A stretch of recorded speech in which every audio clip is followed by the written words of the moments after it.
Yorkshire today, and I am visiting the UK Goldeneye with the lovely Debbie and Jasper.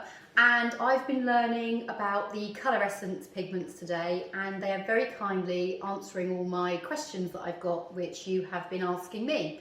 So thank you, Debbie, for having me. It's lovely. It's been an amazing day. So tell me in your own words about the Coloressense pigments. Well, the Coloressense pigments are beautiful. Let's start there. They're REACH compliant, which meets the new UK laws, the EU laws that come in January. It'll possibly come into the UK at some point. It was meant to be January, but we're not sure at the moment. On the back of the brochure, it has everything about REACH. It's a bit of a did you know campaign, so things like polycyclic aromatic hydrocarbons and all these kind of weird and wonderful things, but they're actually really important to the safety of the pigments. So, but it's all lots of information in there. Oh, good. So what is the consistency of these pigments? Are they suitable for both machine micropigmentation and microblading? Yes, they're definitely suitable for both. The consistency of the pigments varies slightly. So, for example, the carbon black for the black eyeliner is a lot thinner than some of the brow pigments, and some of the lip pigments are quite a lot thicker, but that will be some titanium dioxide that will affect, obviously, the thickness. We do have two liquids that we mix with the pigments, and that will change the consistency of the pigment slightly. So one will make it slightly more glycerin, so it'll soften down the pigment, make it a little bit more hydrophilic. And that's the easy flow? And that's the easy flow. And then we have the skin top, which is anything for fast hand movements, packed full of witch hazel. And that in itself is designed really to calm, change it, make it more oily, and make the absorption into the skin such more transitional. So for these, like when you say fast hand movements, like the whip shading that people are, it's very popular at the moment. So is that because it's, like you say, it's a little bit oilier, giving it a bit more of a glide over the skin? Yeah, it is. It's going to cause more trauma. Yeah, so obviously when we're sort of very, very superficially sort of going over the skin, barely touching it, it's and also at 90 degrees, you know, you've got sort of minimum implantation at 90 degrees, maximum trauma, and it's that light dusting, so you want that light dusting without actually traumatizing the skin too heavily. So it keeps it ever so calm, and actually having that oily consistency really helps. And you'd think actually if you had a client with oily skin you wouldn't need it, but sometimes I actually find I use more. Okay. So because there's somehow a roughness in the skin. Yeah. With really oily skin, the very porous skin. It can sometimes be a bit thicker, the it skin, can, can't it? yeah. So it almost makes it then easier to implant, adding an even extra of the skin, of the skin top into it. Maybe that's a little bit of a like for like, so oily skin, slightly oilier product, it's got kind of, you know, goes into the skin a little bit better. Yeah, absolutely. Okay. Yeah. Do the Coloressense pigments need modifying at all, or diluting? If you're going to go back to basic manufacturing, you have, let's say, 4 raw materials: red, black, yellow and white. They would be what I call modifiers. Yeah. So in that respect, no. You don't need, unless you're doing a correction of some sort and you've got a blue eyebrow, you need an orange corrector. However, the way we categorise the pigments are into warm, and then you've got your light, medium and dark within the warm section, neutral, light, medium and dark within the neutral section, same as the cool. And obviously we need cool pigments, neutral pigments and warm pigments for the colourful nation and the beautiful people that we all are. And so we need to be able to mix warm, neutrals and cools together to get the balances in the skin due to the undertones of the client. So a little bit, can I show you? Yeah, please do. So, you know, we have a starter kit, for example, of a few what I would class as essential colours. And within those colours, you can actually achieve a beautiful healed result for almost every client. And if we have a look at the Pantone charts that you would get, so you go to your typical MAC counter or NARS or whatever is your flavour of the month, and you will see all these different shades. Imagine having all these different colours. And there is almost no one fits all. So we're going to have to, so do we mix them? Absolutely, because otherwise you'd have to stock hundreds of colours to be able to fit each and every person. Every skin tone. And then it's purely, you're always guesstimating, aren't you? Yeah. Yeah. So your first session is always your learning ground of the skin. And we said earlier that you may get a client in that is a little bit cool, and they may need a little bit of warmth, or you might get a client come in that's super, super cool and they're going to need warming, their pigment's going to need warming up even more. So you've got the option to do that. So, but what we've done with the starter kit is we have put all the elements in so that you can, by mixing, pull out a beautiful recipe for a cake that tastes absolutely fabulous. Okay, I like that analogy. So I know the answer to this, Debbie, but I'm going to ask you anyway because there's a question that someone's asked me. Okay. So can these be mixed with other ranges, other brands of pigments? Well, I don't know why you'd want to. No. Firstly. But at the end of the day, they're chemicals. Yes. So I think we're all taught, aren't we? Don't ever mix chemicals together. So the answer is absolutely not. Yeah. You don't know where they're sourced. You don't know how they're cleaned, what they're cleaned with, and also the excipients that are used within them. So I would not been tested with other things. You don't know how it's going to react. No. And also, am I right in thinking that different brands of pigments could be different weights and different consistencies? So they may sit very differently in the skin. Oh yes. Separating I mean, the skin. if you didn't have a horrible chemical reaction, which is your worst nightmare, you would definitely get a difference in fading, fundamentally, because everything would be milled slightly different, the micron sizes would be different. Just not worth doing. No. And how long do the Coloressense pigments last in the skin on average? I know it's hard to say, everyone's different. I mean, obviously darker colours last longer than lighter colours. An eyeliner, for example, is going to last years.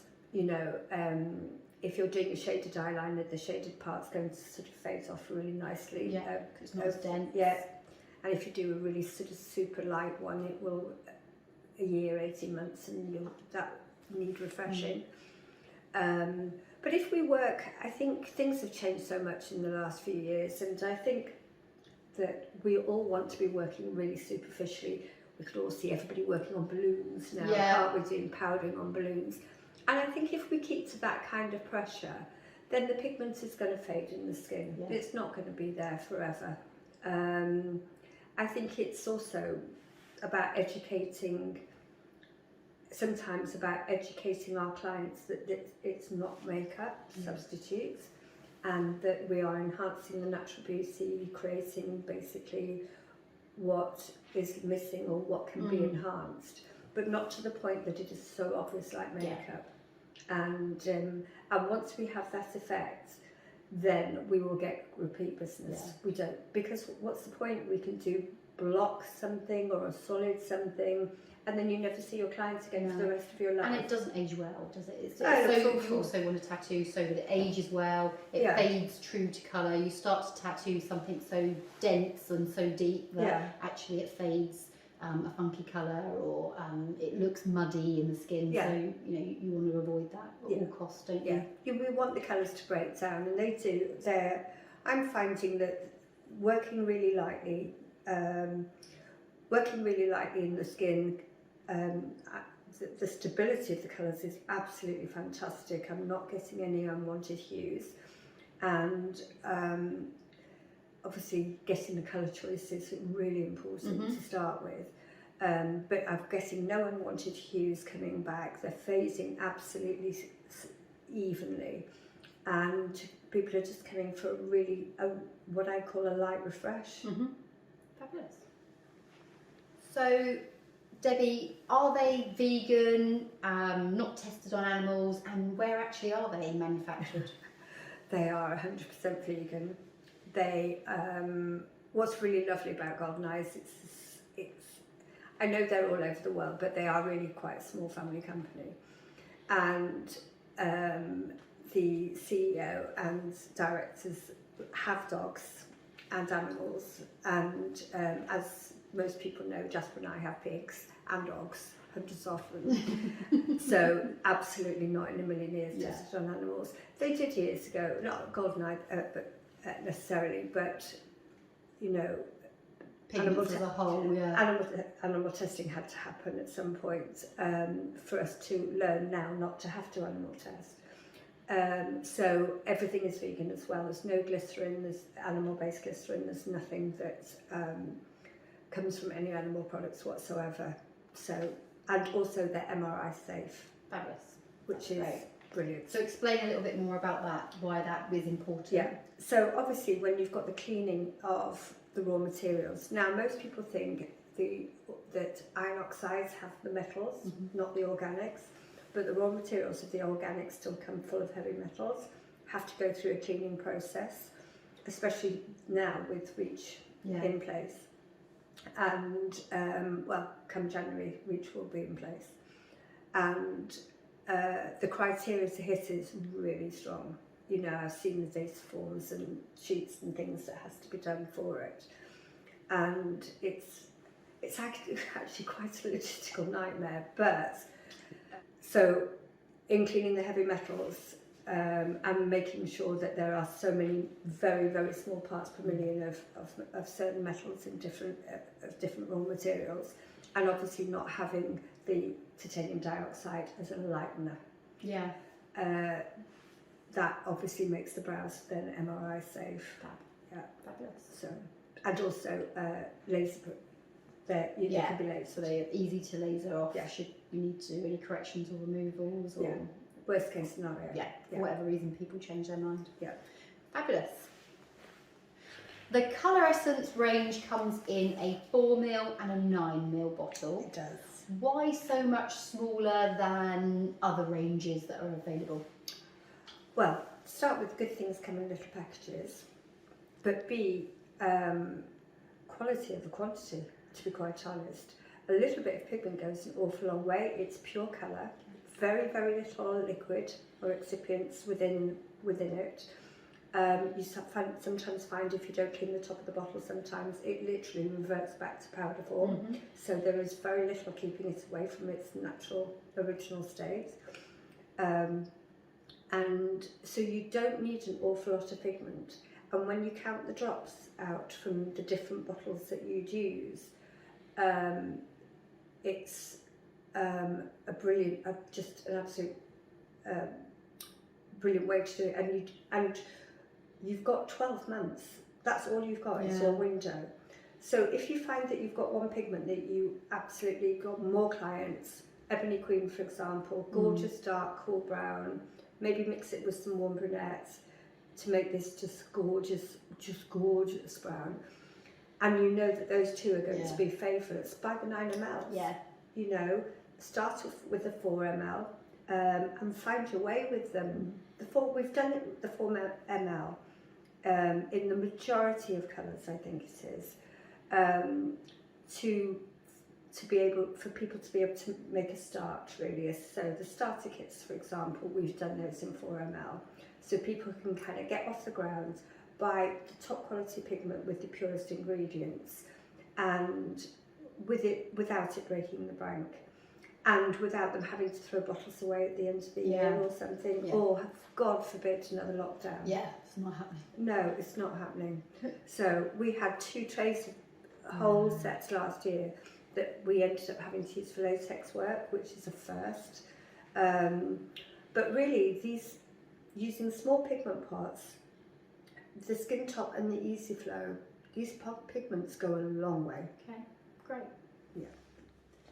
So we've been stocking the Colorescence by Goldeneye for a little while now at Shop PMU Beauty and the Clinical Academy, and I'm loving them. I'm loving using them. Fabulous. It's been great to get to know them a bit better today. So if I were going to be starting out for my kit, building a starter set for myself, what pigments would you say are essentials to me?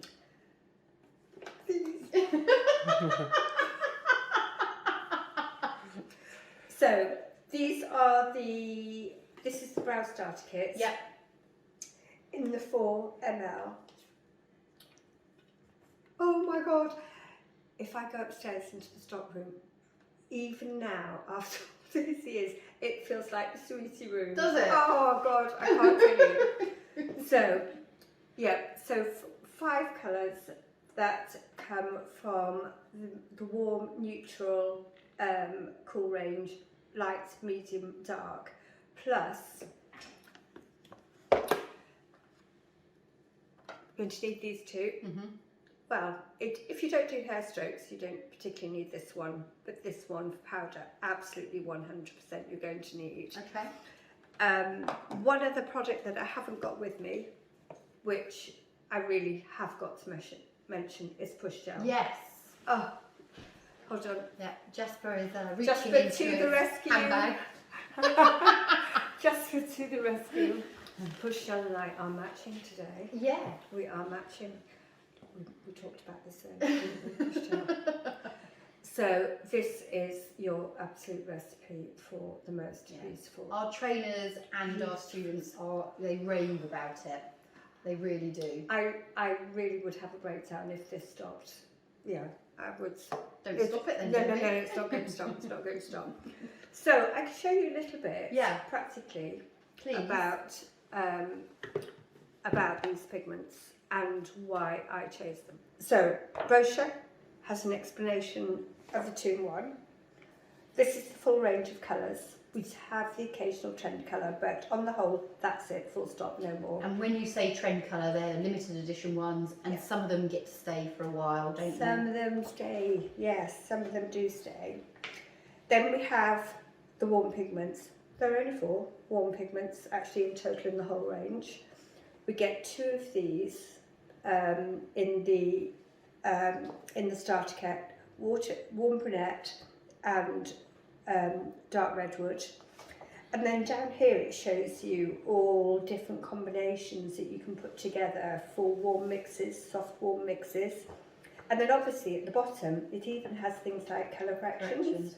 And I love the icons that you've got here as well to say what pigments can be used where. We've used that on our website actually as well, and it's invaluable, and you've gone one step further to actually cross out exactly where you really shouldn't use that pigment, which is nice. So people are wanting nudes and things on their lips, aren't they, and kind of these browny tones. So it'll show you where you can't use it on lips, and that will be because it contains black.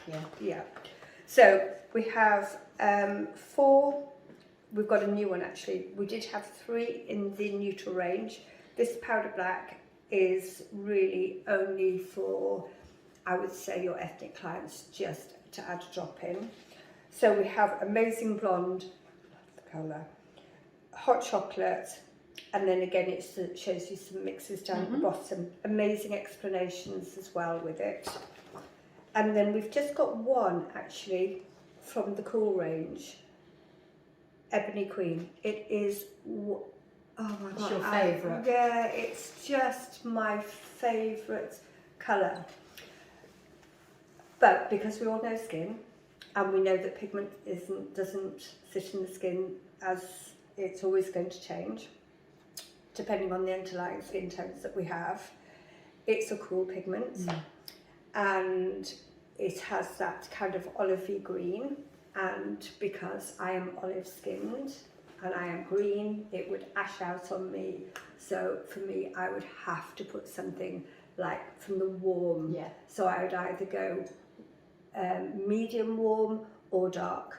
Dark redwood. Dark redwood, yeah. So warm brunette if I wanted a medium, but for me, probably with my skin being a little bit darker, dark redwood. Okay. So, but I can show you. Yes, please. So not my first time on Blue Pizza. No. It's actually. I feel I did this a lot during lockdown. Well, this excites me. I love a practical exercise and I love colour theory. So the second you get out bottles of water and I know you're going to be putting pigments in there, I get very excited. Honestly, it just watching how it all changes is what I absolutely love. Me too. So, I'm going to start with my favourite colour. Okay. So, Ebony Queen.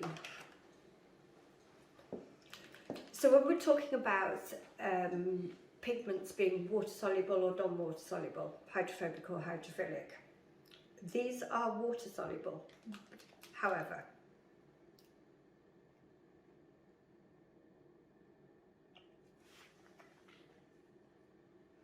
as you can see, I have to give them a little bit of encouragement to be water soluble. Mm. So they don't, this is one of the reasons that you do get the fading if you work really lightly, Yeah.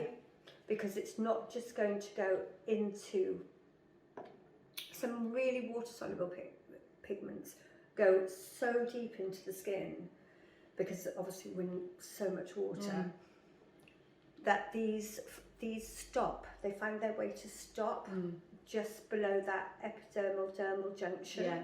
Which is where we want them, where you hear that little crackle, you know, that nice little And sound. I said to you earlier, they feel light to use. Yes. Which is nice. So this is my favourite colour. It's actually, this is only one drop, obviously, in quite a lot of water, but it's actually a really dark brown. It's the Ebony Queen. It's a really cool dark brown, and I absolutely love that colour. Unfortunately, if I put that colour in me, it would just completely ash out, go grey, be horrible. So I would need to mix it with something which I can show you in a bit. But there we go, Ebony Queen to start with. So we'll go to the other end of the spectrum and we'll go to the warm colours. Okay. And we've got the warm brunette, which is your medium warm brown. What's quite nice about this, instead of having a little ball, it has like a little nut. Okay. So in Doesn't get theory, stuck in it the- doesn't get stuck. In the nozzle. Yeah.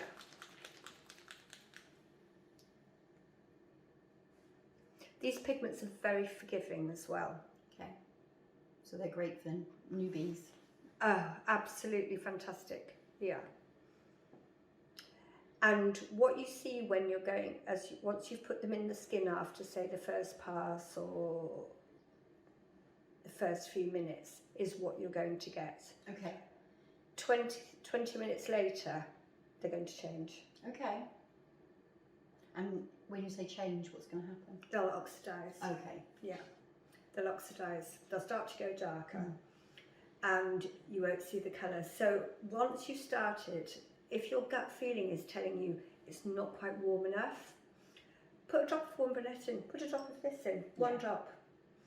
So this is a really absolutely gorgeous medium warm pigment that looks, as you can see, honestly quite orangey. But this will warm up your cool colours. Yeah.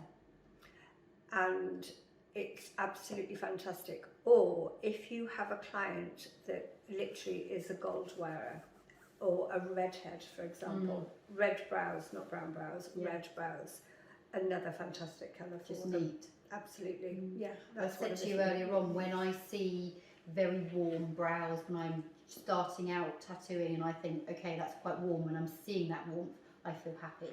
Yes. Because I know that by the time they've healed and the clients maybe ash them out a little bit, they're going to heal a great colour. If I can't see that warmth, I'm a little bit concerned and I'll add it. Oh yes, yeah. you don't want to be seeing ashy brows at the beginning, do you? No. So the third colour I want to,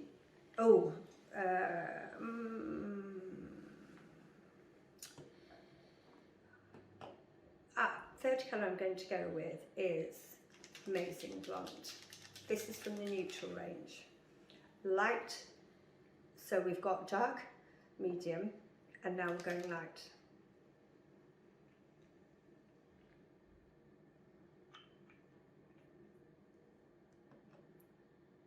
And that's a neutral colour? Yeah, so very yellow based, blonde. I put too much water in, so as you can see, I want to give it a bit of a shake. Hold on, it's got a cork, I'll do that. Yeah. That's better.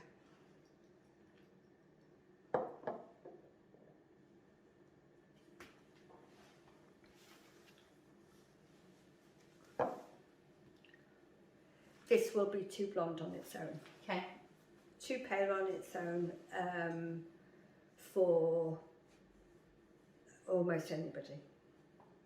So, but a great base to use for your blondes. I tell you what I did use it for actually was someone that said to me, I don't really want, I want brows, but I don't really want brows. So Yes. almost hint of brows, I would call it. So that, like, hardly even there. Yes. And it was perfect for her. She was very naturally white blonde. Okay. And, but not too cool. And it was just perfect for her actually.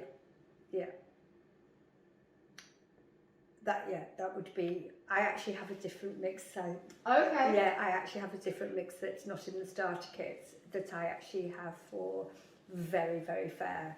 But that, if you don't have that would be the perfect. But they would need to be so... Yeah, powder brow was, it wasn't hair straight. No, so fair.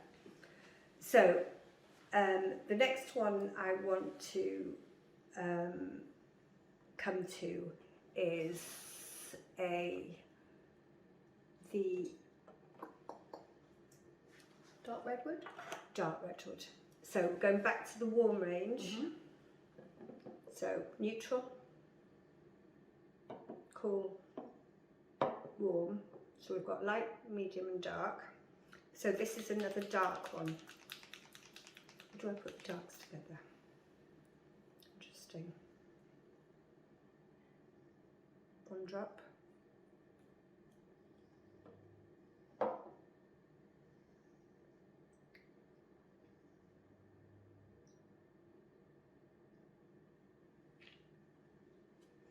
And I think you can see compared now to the Ebony Queen, which is, it's just gorgeous, isn't it? That dark redwood is a lovely, lovely warm brown, but it's got to be on the right client. Yeah. So for me, that's, you would mix these two together for the majority of clients if you wanted dark brows. Different proportions, obviously. And then really the more ethnic the client, you would, so the higher the melanin level, you would increase. The more warmth. Yeah, you would increase that. Yeah. So do I put the darks together? I think the warms. The warms together. Okay. And it's good to have that comparison because actually sometimes when you look at a colour on its own, you think, okay, I can see that would be quite a dark colour, but you can't always see if it's warm or neutral or cool. But actually when you put them together, you can see how one is warmer than the other. Oh yeah, absolutely. So I like to compare. When you have a comparison, I think it's much easier to see what's warm, what's neutral, what's cool. Yeah. So, if we often think of neutral skins as being sort of more yellow toned, obviously you wonder why, oh, yellow, but often some blondes fall into that neutral bracket. And another way, I'll show you just a little mix that would make this more of a neutral mix for maybe a dark blonde. So this would be the Amazing Blonde, and then the Ebony Queen. Yeah. And then we've got more of a darker blonde. Nice. And we've always done is 1 drop of pigment in each. Mm-hmm. And if we wanted to warm that slightly, Yeah. Lovely. a nice little honey colour for the dark blonde. Then the remaining one, which seems a little bit lilac-y, great for the yellow skin client, anyone who does Asian clients from East Asia, Mm-hmm. or anyone who has got that mousy hair, that really ashy hair with the yellow skin, not the pinky skin, the very pale skin, but that yellowy skin. And we have the hot chocolate. Very nice. And that, of course, is another one that can be mixed really nicely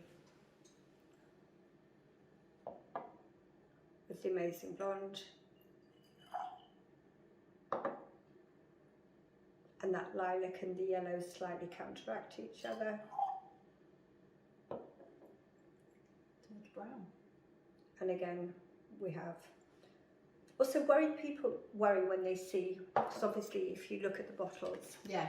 you can see they look so dark that 1 drop of pigment isn't actually going to do an awful lot of a lot of harm. So just putting 1 drop of pigment of a dark pigment isn't going to suddenly make the mixture a lot darker, or 1 drop of warm is just going to take the edge off it being cool, which is so lovely.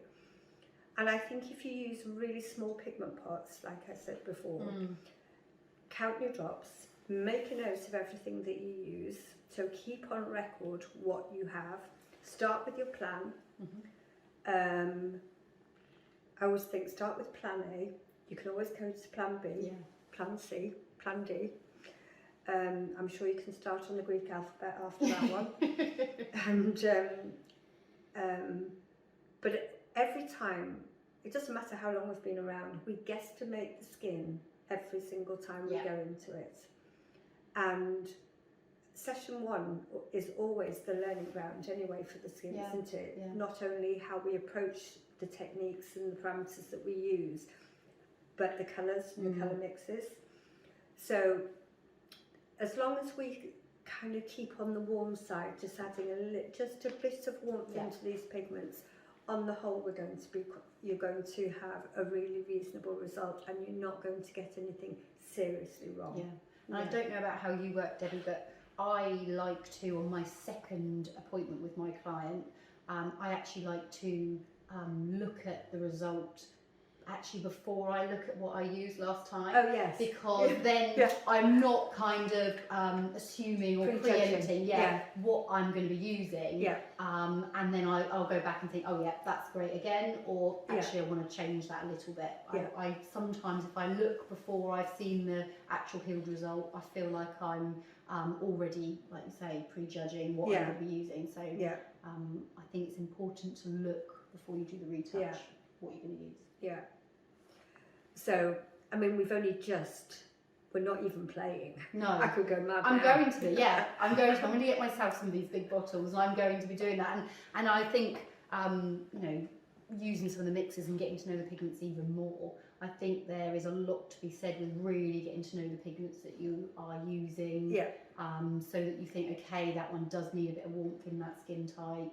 And then you know what you're going to be adding. I think if you're investing in your career as well, you need to know what you're working with. And it's worth a drop of each of the pigments that you're buying to do this experiment at home and see for yourself. Colour swatches. Colour swatches are great, but actually just seeing the tones in the water is because a colour swatch, it's quite flat, isn't it? Yeah, it is a little bit, and then it dries out, and even if you dampen it down, it dries out. So I think this is sometimes quite a good way. And again, you can line them up and compare them.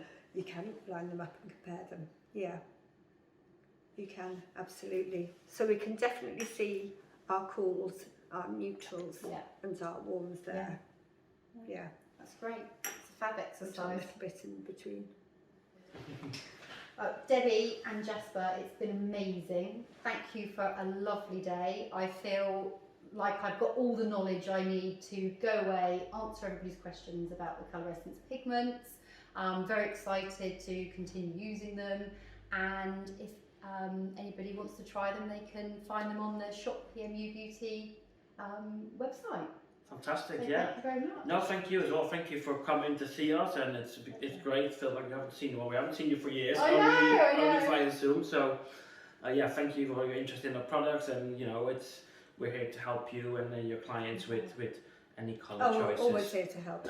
Always here to help. Yeah, so it's just been fabulous to have you, really. Thank you very much. Thank you for making the trip out. Oh, not a problem. Brilliant. Thank you. Right, go to the pub now, get drunk.